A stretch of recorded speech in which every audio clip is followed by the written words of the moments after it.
میرے رب کریم نے نا فطری اصول کو بیان کیا. انداز دیکھیے کیسا خوبصورت ہے اور پیرایا دیکھیے کتنا دل نشیں ہے. اللہ مر جانے کو جی جاتا ہے. میرا مالک فرماتا ہے یا ایھا الناس اعبدوا ربکم الذی خلقکم، اے لوگو اس رب کی عبادت کرو جس نے تمہیں پیدا کیا ہے. والذین من قبلکم، اور ان لوگوں کو جو تم سے پہلے تھے ان کو بھی اللہ نے پیدا کیا. اس رب کی عبادت کرو جس نے تمہیں پیدا کیا. دنیا میں چھوٹے چھوٹے احسانات پر انسان تشکر میں رہتا ہے، تو جس نے پیدا کیا، فنا سے جو بقا میں لایا، ہمارا وجود ہی جس کے کرم کا صدقہ ہے، ہمارا دیکھنا جس کی عطا کا صدقہ ہے، بولنا جس کے فضل اور احسان کا مرہون من، اس رب کی عبادت کرو جس نے تمہیں پیدا کیا اور تم سے پہلے لوگوں کو پیدا کیا. لعلکم تتقون، تاکہ تم پرہیزگار بن جاؤ. عبادت کا نفع بھی تمہیں ہی ہوگا، کرو گے تو پرہیزگار بن جاؤ گے، تقوی ملے گا. اور فرمایا الذی جعل لکم الارض فراشا والسماء بناء وانزل من السماء ماء، فرمایا وہ جس نے تمہیں پیدا کیا. پھر اگلی جو بات ہے وہ کمال ہے، صرف پیدا کر کے چھوڑ نہیں دیا. الذی جعل لکم الارض فراشا، پھر اس نے تمہارے لیے زمین کو فرش بنایا. والسماء بناء، اور آسمان کو چھت بنایا. تمہیں چھوڑ نہیں دیا بلکہ تمہارے لیے سارے بندوبست کیے. رہنے کو زمین بنائی، آسمان چھت کی صورت میں بنایا. وَأَنزَلَ مِنَ السَّمَاءِ مَاءً، اور پھر اس نے آسمان سے تمہارے لیے پانی اتارا. فَأَخْرَجَ بِهِ مِنَ الثَّمَرَاتِ رِزْقًا لَكُمْ، اور پھر اس پانی کے ذریعے زمین سے پھل نکالے. کس لیے؟ رِزْقًا لَكُمْ، تمہارے کھانے کے لیے. تمہیں پیدا کیا، تمہارے لیے زمین کا فرش بنایا، آسمان کو چھت بنایا، آسمان سے پانی برسایا، پھر اس کی وجہ سے زمین سے پھل نکالے تمہارے کھانے کے لیے. پیدا بھی وہ کرے اور تم سے پہلوں کو بھی وہی پیدا کرے، تمہارے ماں باپ کو، تمہارے باپ دادا کو، تمہارے پردادا کو، تمہاری ساری نسلوں کو پیدا کرنے والا بھی وہی ہو. تمہارے لیے زمین کا فرش بھی بچھائے، آسمان کا چھت بھی بنائے، اور پھر آسمان سے پانی برسا کے تمہارے لیے طرح طرح کے پھل بھی نکالے. تو فرمایا فلا تجعلوا للہ اندادا وانتم تعلمون، فرمایا پھر جان بوجھ کے رب کے ساتھ شریک تو نہ بناؤ. پھر تمہیں پتہ ہے، پھر تم جانتے بوجھتے ہوئے اللہ کے مد مقابل تو نہ بناؤ. تم تو جانتے ہو اگر مالک وہ ہے، خالق وہ ہے، رازق وہ ہے، تو معبود بھی وہی ہے. اس کے سوا کوئی عبادت کے لائق نہیں. کوئی ایسا نہیں کہ پھر جس کے سامنے سر سجدے میں رکھا جائے. پھر کوئی ایسا نہیں جس کے لیے انسان اپنی پیشانی اور ناک زمین پہ رکھ کے کہے کہ سبحان ربی الاعلیٰ.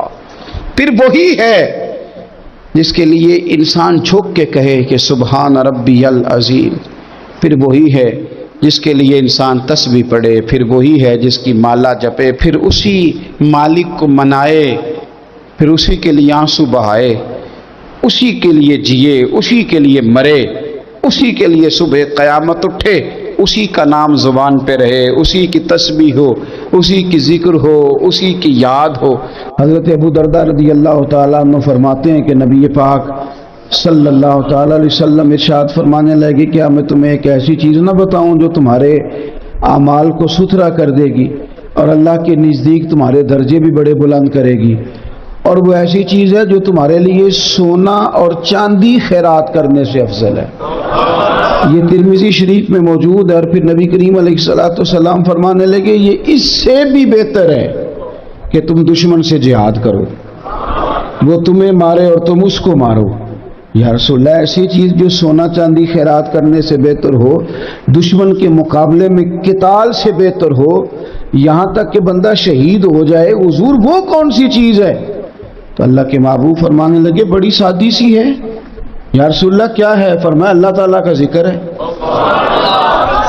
اللہ کا ذکر مزاج بنائیں. اب کوئی شخص اگر یہ سوال کرے جی مثلا اللہ تعالیٰ کا ذکر اتنی کثرت سے کیسے کریں، ہر وقت جو کہا گیا ذکر کرو، اور یہ جو کہا گیا کہ صبح و شام اللہ ہی کی پاکی بیان کرو، تو یہ ممکن کیسے ہے؟ تو ہمارے صوفیاء نے، ہمارے بزرگوں نے ہمیں اس کا حل بتایا ہے۔ وہ کہتے ہیں اس کا حل یہ ہے کہ نعمت ملے تو شکر کرو، یہ بھی اللہ کا ذکر ہے، آزمائش آئے تو صبر کرو، یہ بھی اللہ کا ذکر ہے۔ اللہ تبارک و تعالی جب تمہارے حق میں کوئی فیصلہ اپنے کرم سے کر دے، پھر اس فیصلے کو رب کی رضا سمجھ کے قبول کر لو، یہ بھی اللہ کا ذکر ہے۔ اور اللہ تبارک و تعالی نے جہاں مناسب سمجھا، جہاں مالک کی حکمت کا تقاضا ہوا، وہاں اللہ نے تمہیں رکھ دیا ہے، اپنی رضا کے مطابق مال دیا ہے، جس خاندان میں چاہا ہے وہاں پیدا کیا ہے، جتنی چیزوں کی تمہیں ضرورت تھی اللہ نے تمہیں وہ دی ہیں، اب تم رب کی قضا پہ راضی ہو جاؤ، یہ بھی اللہ کا ذکر ہے۔ ہمارا مزاج جس سختی کا شکار ہے، وہ سختی آہستہ آہستہ ہمیں زیادہ آزمائش میں ڈال رہی۔ تو میرے بھائی، زندگی میں اطمینان حسن ہے، اور وہ سب سے زیادہ اللہ کی یاد میں ملتا ہے، وہ سب سے زیادہ رب کریم کے ذکر میں، سب سے زیادہ جو چاہتا ہے نا دل ٹھنڈا رہے، زبان میٹھی رہے، وہ مدینے والے محبوب پہ درود و سلام پڑھا کرے، وہ حضور پہ درود و سلام پڑھا کرے، زبان میٹھی رہے گی۔ میرا ذاتی تجربہ ہے کہ جو آدمی اپنے اخلاق سنوارنا چاہے وہ حضور پہ درود شریف پڑھے، جو اپنے اخلاق سنوارنا چاہے، طبیعت کو ٹھنڈا رکھنا چاہے، وہ درود شریف پڑھے، اس کا دل سکون میں آئے گا۔ کچھ کام اور ہیں زندگی میں اطمینان کے لیے، ان کا ہونا بھی بڑا ضروری ہے۔ سب سے پہلے اگر آپ چاہتے ہیں نا زندگی میں سکون ہو، تو حقیقتوں کا سامنا کرنا سیکھیں، آپ جو ہیں وہ رہنا سیکھیں، جو آپ نہیں ہیں وہ بننے کی کوشش نہ کریں۔ حقیقت کا سامنا کرو گے تو زندگی اطمینان میں آ جائے۔ ہم نے نا بہانے بنا لیے ہیں، ہیلے بنا لیے، جھوٹ کے سہارے اپنے آپ کو اونچا کر لیا۔ ایک آدمی سے کہا جاتا ہے تو رشوت نہ لے، تو کہتا ہے میں غریبوں سے نہیں لیتا۔ تو میرا سوال یہ ہے کہ امیروں کا حساب لینے کی اللہ نے تیری ڈیوٹی لگائی ہے، تیرے ذمہ لگایا ہے کہ تو امیروں کا حساب کر، تمہیں کیا ضرورت پڑی؟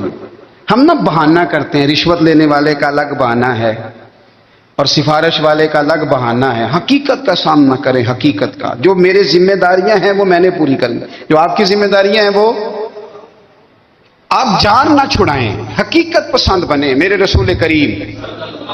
پھر پڑھیے درود شریف صلی اللہ تعالی علیہ وسلم۔ حضور صلی اللہ علیہ وسلم نے فرمایا کہ میری بیٹی سیدہ فاطمہ الزہرا رضی اللہ تعالی عنہا صرف جنتی نہیں، جنتی عورتوں کی سردار ہے۔ لیکن حضور نے یہ بھی فرمایا کہ فاطمہ یہ خیال رکھنا اگر اللہ نے حساب پوچھا تو حساب تم نے خود دینا ہے۔ حقیقت کی طرف توجہ کرائی حضور نے، وہ صرف جنتی نہیں، جنتی عورتوں کی سردار ہیں، پر حقیقت کی جانب توجہ۔ میں حقیقت یہ ہے کہ اگر مالک نے حساب پوچھا تو اس کی تیاری بھی کرنی ہے۔ دیکھیں نا، ہمیں کچھ یقین نہیں، اللہ معاف کرے کہ ہمارا حساب کیسا ہوگا، لیکن کتنے آزاد ہیں۔ یعنی بڑی دلیری سے بندے کہتے ہیں فجر نہیں پڑھتا جی، 3 پڑھتا ہوں جی، شاہ رہ جاتی ہے جی، کپڑے صاف، بڑی دلیری سے۔ اور سیدہ فاطمہ الزہرا نے ساری رات مصلی باز رکھا ہے، حالانکہ انہیں یقین تھا کہ رب مجھے بغیر حساب کتاب جنت دے گا۔ حقیقت کا سامنا کریں، جو حقوق آپ کے ہیں وہ آپ نے ادا کرنے ہیں، جو ذمہ داریاں ہیں وہ ذمہ داریاں ہیں۔ دیکھیں نا، حضرت موسیٰ کلیم اللہ علیہ السلام کے پاس اسرائیل روح نکالنے آئے تو حضرت موسیٰ نے تھپڑ مارا، آنکھ نکال دی، واپس گئے۔ اللہ انہوں نے تو جلال فرمایا ہے، کہا موسیٰ علیہ السلام سے کہیے بیل کی پشت پر ہاتھ رکھیں، جتنے بال ان کے دستے مبارک کے نیچے آئیں گے اتنے 1000 سال ان کی عمر بڑھا دی جائے گی۔ یعنی میرے کان میں کوئی بتا دے کہ جناب 60 سال بڑھ گئی، یا آپ کے کان میں کوئی کہہ دے تو خوشی ہوتی ہے کہ نہیں؟ لیکن یہ حقیقت پسندی نہیں، اس لیے کہ 60 بھی گزر جائیں گے، 70 بھی، یہ حقیقت نہیں۔ حضرت موسیٰ کلیم، چلے میں مثال دیتا ہوں، سمجھ لے 10 بال، حالانکہ بہت زیادہ آتے ہوں گے، 10 بال اگر حضرت موسیٰ کے ہاتھ کے نیچے آئے تو 10,000 سال تو عمر بڑھ گئی نا۔ 10 یعنی 10 سال نہیں، 10 100 نہیں، 10 بہت زیادہ تھی نا۔ حضرت موسیٰ کلیم اللہ علیہ السلام سے آ کے عرض کیا گیا حضور بیل کی پشت پر ہاتھ رکھیں، جتنے آپ کے ہاتھ کے نیچے بال آئیں گے اتنے 1000 سال عمر بڑھ جائے گی۔ تو حضرت موسیٰ نے حقیقت پسندی والی بات کی، فرمایا پھر کیا ہوگا؟ 10,000 سال کے بعد پھر کیا ہوگا؟ کہ حضور جانا تو پھر بھی ہے، فرمایا پھر ابھی چلتے ہیں۔ اگر جانا ہے نا، جانا ہے تو پھر، اگر جانا ہے تو پھر ابھی۔ اور سجنوں اگر نماز پڑھنی ہے تو ابھی کیوں نہیں؟ اگر داڑھی رکھنی ہے تو پھر رمضان کا انتظار کیوں کریں؟ ابھی کیوں نہیں؟ اگر سچ بولنا ہے تو پھر، اگر رزق حلال کھانا ہے تو پھر انتظار کاہے کا؟ حقیقت ہوتی ہے، بہانہ ہوتا ہے، حقیقت چھپ نہیں سکتی بناوٹ کے اصولوں سے، کیونکہ خوشبو آ نہیں سکتی کبھی کاغذ کے پھولوں سے۔ یہ بات یاد رکھیں، اگر جانا ہے تو حضرت کلیم فرمانے لگے پھر 10,000 سال کے بعد بھی جانا ہے تو آج بھی۔ ہمیں بے قراری زندگی میں اس لیے کہ ہم حقیقت پسند نہیں، ہم بہانوں میں، ہم ہواؤں میں جیتے ہیں، ہواؤں میں، خیالات میں زندگی گزارتے ہیں۔ بڑا ٹائم پڑا ہے، مثلاً کتنا میرے رسول کریم صلی اللہ تعالی علیہ وآلہ وسلم نے ایک دن صحابہ سے فرمایا تمہیں حیا نہیں آتی؟ حضور کیا ہوا؟ فرمایا وہ والے مکان بناتے ہو جن میں تم رہ نہیں سکتے، وہ والا مال جمع کرتے ہو جو کھا نہیں سکتے، حیا نہیں آتی؟ عرض کی حضور حکم کریں تو محبوب فرمانے لگے جوتے کا ایک تسمہ بند کرتا ہوں تو سوچتا ہوں دوسرا بند کرنے سے پہلے موت آ جائے گی، ایک سانس اندر جاتی ہے تو دوسرا آنے سے پہلے میں یاد کرتا ہوں کہ مجھے دنیا سے جانا ہے۔ تمہیں حیا نہیں آتی؟ وہ مکان بناتے ہو جن میں رہ ہی نہیں سکتے، وہ مال جمع کرتے ہو جو کھا۔ حقیقت پسند نہیں بھائی ہم۔ بہت سارے لوگ ہیں بڑی باتیں سناتے ہیں، بڑی، میں کہتا ہوں اصل میں نا زیادہ باتیں سنا کے نا بیچارہ اپنے آپ کو مطمئن کرنا چاہتا ہے، اصل بات یہ ہے کہ اندر سے نا ہلا ہوا ہے، کچھ بھی نہیں، بڑا زیادہ ہنستا ہے اور مجھے لگتا ہے کہ کوئی گہرا زخم چھپا رہا ہے۔ اس لیے ملمہ سازی، حقیقت پسند بنو، حقیقت پسند۔ یاد رکھنا من ترک صلاۃ متعمدا فقد کفر، میرے رسول نے حقیقت بیان کی، فرمایا جس نے ایک نماز بھی جان بوجھ کے چھوڑی اس نے رب کے رب ہونے کا انکار کیا، اس نے کفران نعمت کیا۔ یہ حقیقت ہے، کوئی کلیریفیکیشن نہیں، کوئی وضاحت نہیں۔ جو نماز نہیں پڑھتا، جھوٹ بولتا ہے، غلط بیانی کرتا ہے، جو شخص رزق حرام کما کے کہتا ہے کہ اس کے بغیر گزارا نہیں چلتا، وہ جھوٹ بولتا ہے، اس لیے کہ رب فرماتا ہے جب تجھے پیدا کیا ہے تو تیرا رزق میرے ذمہ ہے۔ اللہ فرماتا ہے کہ لا یکلف اللہ نفسا الا وسعها، میں کسی پر وہ بوجھ نہیں ڈالتا جو اٹھا نہ سکے۔ نماز فرض کیا اس کا مطلب ہے ہم پڑھنے کے قابل ہیں، اس نے ہمارے ذمہ داریاں لگائی ہیں تو مطلب یہ ہے کہ ہم ذمہ داریاں ادا کرنے کے قابل ہیں، ورنہ وہ کہتا ہے میں وہ بوجھ ڈالتا ہی نہیں جو تجھ سے اٹھایا نہ جائے۔ اگر چاہتے ہو کہ زندگی میں اطمینان ملے تو خدا را حقیقت پسندوں والی زندگی گزارو۔ یہ فضاؤں میں زندہ رہنا، ہواؤں میں، اللہ بڑا معاف کرنے والا ہے، اللہ بڑا کریم ہے، معاف کر دے گا، تو بھئی یہ بات صحابہ کو بھی پتا تھی، یہ اہل بیت کو بھی خبر تھی، تو وہ تو ایک ایک بات کا لحاظ کرتے تھے۔ یہ غوث اعظم کو بھی پتا تھی، یہ ان کے والد کو بھی پتا تھی، جنہوں نے کسی کا ایک سیب کھا لیا تھا تو 12 سال اس کے گھر میں نوکری کرتے رہے، انہیں نہیں پتا تھا اللہ بڑا کریم ہے، معاف کر دے گا، ایک سیب ہی ہے نا۔ تو حقیقت پسندی آپ کو سکون دے گی، اور اگر آپ نے اپنے آپ کو غیر مطمئن کیا ہوا ہے، بات کچھ اور ہے، اور آپ نے اپنے آپ کو ڈال کسی اور طرف لیا ہے، تو پھر آپ کو سکون مل سکتا؟ سکون حقیقت پسندی میں، اصل میں سکون ہوتا ہے، اداکاری میں سکون نہیں ہوتا۔ تیسری بات سنیں، اگر آپ چاہتے ہیں زندگی میں مطمئن رہیں تو دنیا داروں سے امیدیں توڑ دیں، اللہ اور اس کے رسول سے امید وابستہ کریں، اولیاء اللہ سے امیدیں وابستہ کریں، صحابہ اور اہل بیت سے امیدیں، اللہ اور اللہ والوں سے امیدیں، دنیا داروں سے امیدیں۔ آپ کو پتہ ہے دنیا دار کی تباہی کب ہوتی ہے؟ جب انہیں خوش آمدی مل جاتا ہے۔ چودھری کا بیڑا اس وقت غرق ہوتا ہے جب اسے چودھری کہنے والے زیادہ ہو جاتے ہیں۔ سیٹھ صاحب اور نواب صاحب بیچارے تباہ تب ہوتے ہیں بھولے پن میں، جب ان کے دائیں بائیں ریلا ہوتا ہے سیٹھ صاحب کہنے کا، لوگ انہیں کھانا چاہتے ہیں، پیار ان کا نہیں ہوتا، ان کی جیب کا ہوتا ہے۔